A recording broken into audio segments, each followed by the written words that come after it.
കണ്ണൂർ എരഞ്ഞോളി സ്ഫോടനത്തിൽ CPIMനെതിരെ ഗുരുതര വെളിപ്പെടുത്തലുമായി പ്രദേശവാസിയായ യുവതി രംഗത്ത് വന്നു. മേഖലയിൽ സ്ഥിരമായി ബോംബ് നിർമ്മാണം നടക്കുന്നതായി സ്ഫോടനത്തിൽ കൊല്ലപ്പെട്ട വേലായുധന്റെ അയൽവാസിയായ സീന പ്രതികരിച്ചു.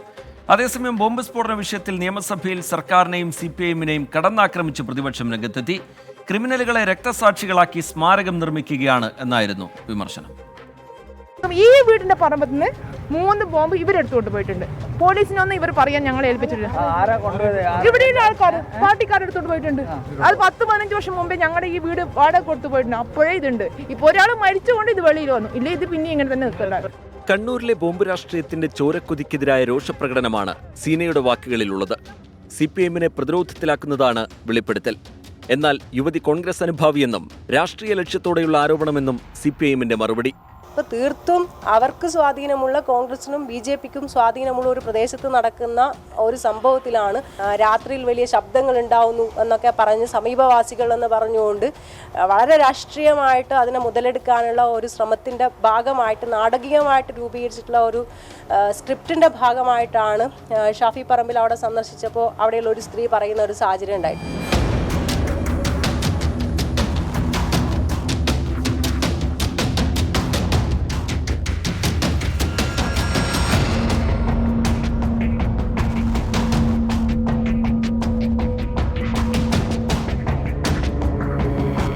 എരഞ്ഞോളി സ്ഫോടനം നിയമസഭയെയും പ്രക്ഷുബ്ധമാക്കി. സഭ നിർത്തിവെച്ച് വിഷയം ചർച്ച ചെയ്യണമെന്ന് പ്രതിപക്ഷം. ഇത് CPIMന്റെ നേതൃത്വത്തിൽ തന്നെയാണ് കണ്ണൂർ ജില്ലയിൽ ഏറ്റവും കൂടുതലായിട്ട് ബോംബ് നിർമ്മാണം നടക്കുന്നത്. വളരെ തെളിഞ്ഞ കാര്യമാണ്, പ്രകടമായുള്ള കാര്യമാണ്. AK ബാലൻ വേവലാതിപ്പെട്ടു. ഈ ചിഹ്നം നഷ്ടപ്പെട്ടാൽ ഈനാമ്പേച്ചിയും മരപ്പട്ടിയും ചിഹ്നമാകേണ്ടി വരുമോ എന്ന് ചോദിച്ചപ്പോൾ ഷാഫി പറഞ്ഞത് അങ്ങനെ പോയാൽ ചിഹ്നം പോയാൽ ബോംബ് ചിഹ്നമാക്കാം എന്ന് നിങ്ങളെ ആക്ഷേപിച്ച് പറയേണ്ടതായിട്ട് തോന്നുന്നു.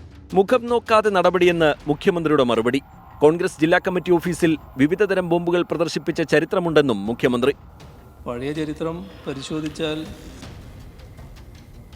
എവിടുന്നാണ് ബോംബിൻ്റെ തുടക്കം എന്നത് നമുക്കെല്ലാവർക്കും അറിയാമല്ലോ.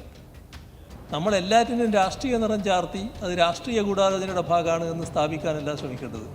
ഇത്തരം കുറ്റങ്ങൾ ഉണ്ടാകാതിരിക്കുക എന്നുള്ളതാണ് പ്രധാനം. അത് മുഖം നോക്കാതെയുള്ള നടപടി ഉണ്ടാവും. ഗൗരവമായ ഇടപെടൽ പോലീസിൻ്റെ ഭാഗത്തുണ്ടാവും.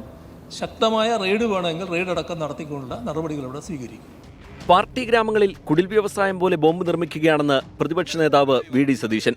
ഈ ക്രിമിനൽ സംഘങ്ങൾക്ക് ഒത്താശ ചെയ്തു കൊടുക്കുകയാണ് സർക്കാർ. പോലീസിന് ഭയമാണ് സർ. പോലീസിന് അങ്ങ് പറഞ്ഞല്ലോ റെയ്ഡ് നടത്തും, പിടിക്കും. എവിടെ റെയ്ഡ് നടത്തി? എവിടെ വാഹന പരിശോധന നടത്തി? അവർക്ക് ഈ സ്ഥലങ്ങളെല്ലാം അറിയാലോ. ഇപ്പോൾ പറമ്പിൽ ഈ സാധനം ഉണ്ടായി ഇല്ലെന്ന് ആരറിയാം? സാറേ, എഴുതി വെക്കാൻ പറഞ്ഞൊരു ബോർഡ്, ചില വീടിന്റെ മുമ്പിൽ പട്ടിയുണ്ട് സൂക്ഷിക്കുക എന്ന് എഴുതി വെച്ചേക്കുന്നത് പോലെ ഈ പറമ്പിൽ സ്റ്റീൽ ബോംബുണ്ട് സൂക്ഷിക്കുക എന്ന് എഴുതി വെക്കി. അതേസമയം സ്ഫോടനത്തിൽ കൊല്ലപ്പെട്ട കൊടക്കളം സ്വദേശി വേലായുധന്റെ മൃതദേഹം വീട്ടിലെ പൊതുദർശനത്തിന് ശേഷം കുണ്ടുചിറയിലെ ശ്മശാനത്തിൽ സംസ്കരിച്ചു. ആരെയെല്ലാമോ ലക്ഷ്യമിട്ട് നിർമ്മിച്ച ബോംബുകൾ കണ്ണൂരിൽ എത്ര നിരപരാധികളുടെ ജീവനാണ് എടുത്തത്? എത്ര പേരാണ് ജീവിക്കുന്ന രക്തസാക്ഷികളായത്? സൂര്യകാന്തിയും അമാവാസിയും അടക്കമുള്ളവർ കുരുന്നുപ്രായത്തിൽ ഇരകളായി. ഇരകളുടെ എണ്ണം നാൾക്കുനാൾ വർദ്ധിക്കുന്നു. എന്നിട്ടും തീരാത്ത ചോരക്കൊതി. രക്തദാഹത്തിന്റെയും ഹിംസയുടെയും രാഷ്ട്രീയ ഉൽപ്പന്നമാണ് ബോംബ്. ബോംബുകൾക്ക് ജനാധിപത്യം സംസാരിക്കാനില്ലെന്ന് ഉറപ്പാണ്.